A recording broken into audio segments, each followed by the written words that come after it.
Bonjour chers bosseurs, je suis Dr Yekani, enseignant de philosophie. Aujourd'hui, nous allons commencer notre leçon 3 intitulée Dieu et la religion. La situation d'apprentissage est la suivante. Au début du mois de décembre, des élèves de ta classe ont participé à un débat portant sur Dieu et la religion. Ils apprennent de ce débat que la plupart des attentats et des actes terroristes perpétrés à travers le monde sont le fait du fanatique religieux. S'interrogeant donc sur le bien fondé de la religion, ils décident d'entreprendre des recherches sur la notion de Dieu. Le rôle social de la religion est d'apprécier la relation entre la liberté et la pratique religieuse. Dans cette situation, les élèves ont évoqué 3 préoccupations. La première est de savoir la notion de Dieu. La deuxième, c'est le rôle social de la religion. Et la troisième, c'est la relation entre la pratique religieuse et la liberté humaine. En introduction, on peut noter ceci. L'expérience nous montre que la question de la religion et celle de Dieu constituent un centre d'intérêt pour les peuples. À quelques degrés près, les civilisations ont toujours admis l'existence de forces surnaturelles auxquelles l'on voue un culte. On a ainsi considéré la religion comme l'un des traits caractéristiques de l'humanité. Malgré leur diversité, les croyances religieuses ont en commun d'imposer des règles et conduites dont l'origine est attribuée à Dieu. Toutefois, on remarque au nom de la religion des conflits meurtriers et des exploitations de tout genre. Ce triste tableau de la pratique religieuse nous incite à poser la préoccupation suivante. Qui est Dieu et qu'est-ce que la religion?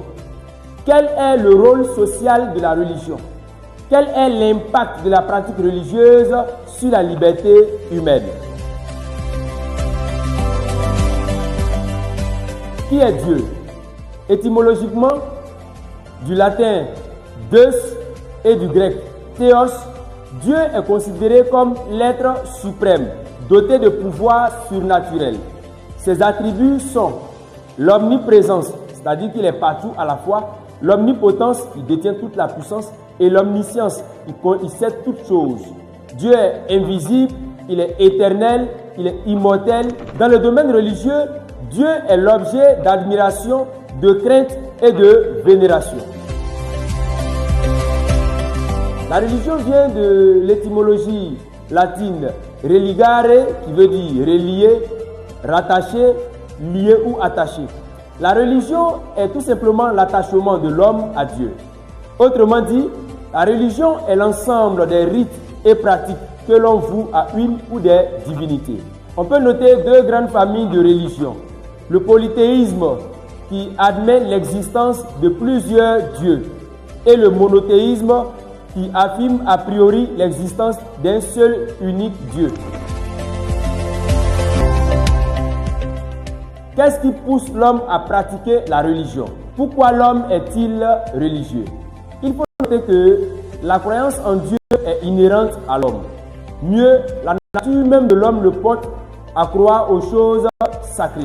Ainsi, en pratiquant la religion, l'homme accomplit son humanité. Cette religiosité naturelle de l'homme trouve un écho favorable dans la philosophie de Hegel, qui affirme, je cite, « L'homme est aussi un animal religieux » dans son ouvrage « Phénoménologie de l'esprit ». Cela montre que la pratique religieuse est innée.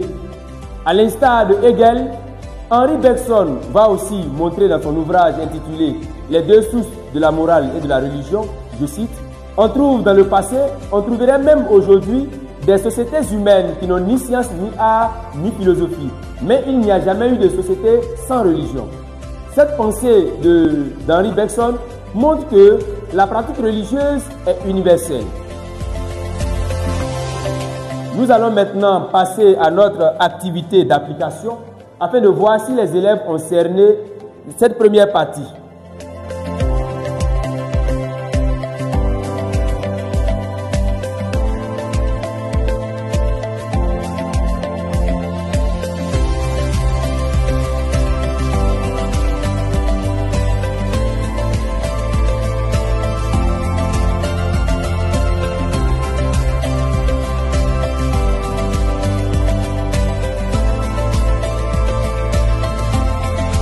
Voilà notre activité d'application. Vous avez 10 minutes pour traiter ces différentes activités.